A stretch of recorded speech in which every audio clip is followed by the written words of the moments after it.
अस्सलामुअलैकुम everyone, welcome back to my channel. कैसे हैं आप सब लोग, मुझे कमेंट सेक्शन में बताइएगा। और जहाँ कहीं भी हो, खुश हो, मज़े में हो, अपनी लाइफ को भरपूर एंजॉय कर रहे होंगे। तो यहाँ पर मैं बना रही हूँ नाश्ता हुरैन के लिए। मैंने नाश्ता कर लिया था और मैं हुरैन के लिए बना रही थी फ्रेंच टोस्ट।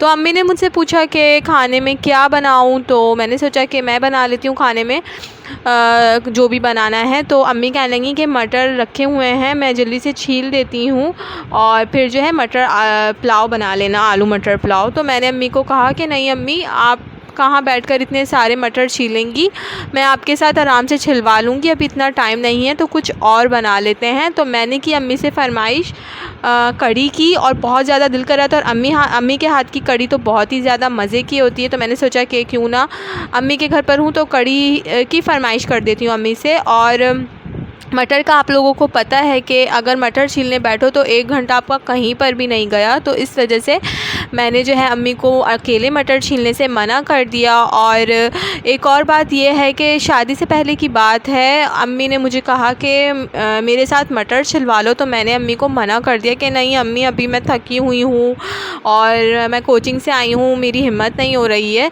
आप खुद छील लें। तो अम्मी ने 1 घंटा बैठकर जो है वो मटर छीले। और उस वक्त मुझे एहसास नहीं हुआ, लेकिन शादी के बाद मैं एक दफ़ा ऐसे ही बैठ के मटर छील रही थी और मैंने सोचा कि चलो मैं मटर छील लेती हूँ, फ़ारिग बैठी हूँ। तो एकदम से मुझे ये बात याद आ गई, तो मुझे बहुत ज़्यादा रोना आया था। और वाकई हमें अपनी अम्मियों को जो है वो इस तरीके से काम नहीं करने देना चाहिए, उनका साथ देना चाहिए। और एक 11 तो हो जाता है, आपके साथ कोई एक लग जाए तो वो हाथ बटा देता है और आपका काम फटाफट हो जाता है। खैर, यहाँ पर मैंने सारी चीज़ें अरेंज कर ली थी। एक ली थी प्याज, अदरक लहसुन के कुछ जवे लिए थे मैंने, यानी ये तकरीबन 1 to 2 टेबल स्पून बन जाएगा। और इसके बाद मैंने लिया था ये सारे मसाले, पिसा धनिया, हल्दी, लाल मिर्च और नमक, सारी मैंने 1-1 टीस्पून ली हैं। और आप चाहें तो आप हल्दी थोड़ी ज़्यादा भी ऐड कर सकते हैं, इतनी हल्दी काफ़ी रहेगी। हरी और लाल मिर्च मैंने ले ली है, वो भी मैं ऐड कर दूँगी। यहाँ तकरीबन 1 कप के बराबर लिया है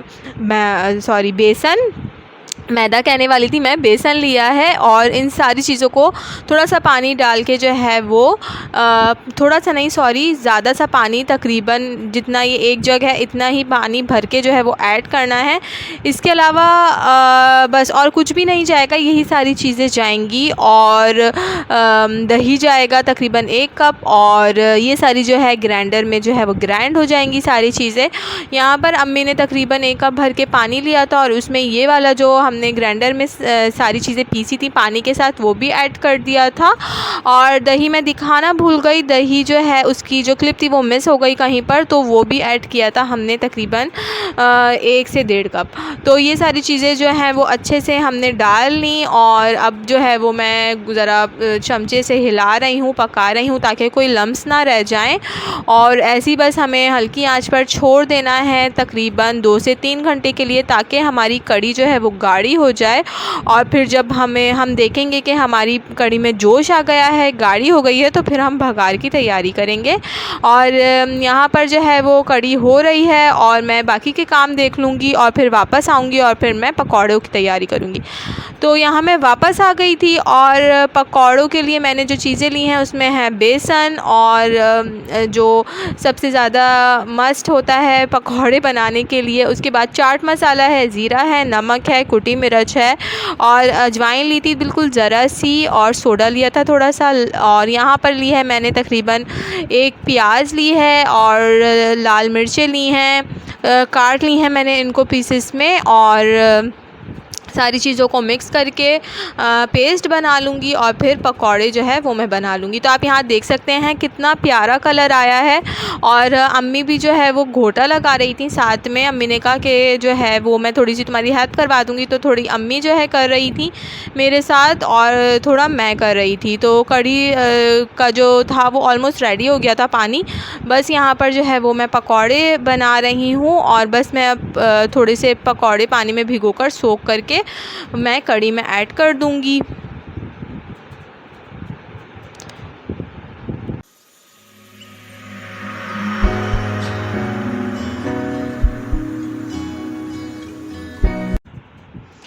तो तो यहाँ पर मैं ऐड कर रही हूँ अदरक, लहसुन के जवे प्याज में। और हमेशा ज़ीरा बाद में डाला करें क्योंकि ज़ीरा जल्दी जो है वो जल जाता है, जलने का ख़तरा होता है, जल्दी पक जाता है। तो हमेशा भगाड़ लगाते वक्त सबसे एंड में जो है वो ज़ीरा डाला करें। तो बस यहाँ आप देख सकते हैं पकौड़ियाँ मैंने डाल दी हैं कढ़ी में, और जो भगाड़ लगाया था वो बस अब इस पर ऐड कर दूँगी। और यकीन करेंगे अम्मी की रेसिपी है और इतनी मज़े की बनती है ये कढ़ी। अच्छा, डिटेल में जो है वो अगर आप लोग चाहते हैं मतलब मैं पूरी एक एक चीज़ की क्वांटिटी लिखूं तो आप लोग मुझे बता दिएगा कमेंट बॉक्स में, तो फिर मैं जो मेरा डिस्क्रिप्शन बॉक्स है उसमें डाल दूंगी। और बिल्कुल यही कलर आएगा आपका कढ़ी का। अक्सर लोग कहते हैं कि हमारी कढ़ी में वो कलर नहीं आता है क्योंकि वो पानी ज़्यादा ऐड कर देते हैं और बेसन कम होता है, इस वजह से ऐसा हो जाता है।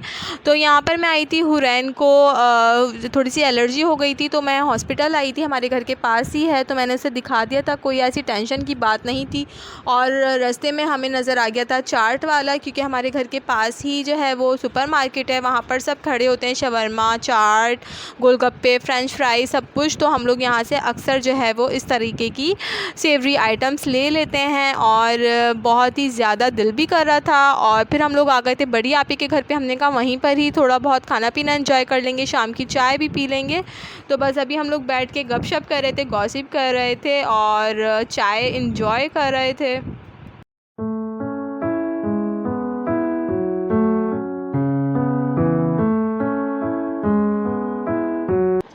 और चाय पीते हुए हम लोग एक दूसरे की बुराइयां कर रहे थे, मजाक उड़ा रहे थे एक दूसरे का कि पहले जो है वो किस बात पर किस तरीके से जो है वो अम्मी से हम शिकायतें लगाते थे एक दूसरे की, और एक दूसरे का मजाक उड़ाते थे और शिकायतें लगाते थे कि अम्मी इसने ये हरकत करी है और आप इसे डांटें, और डांट लगवाते थे एक दूसरे की और तफरियाँ कर रहे थे हम लोग। इतना मज़ा आ रहा था, इतना मज़ा आ रहा था कि अगर आप लोग सुनते तो आप लोग भी बहुत ज़्यादा हंसते।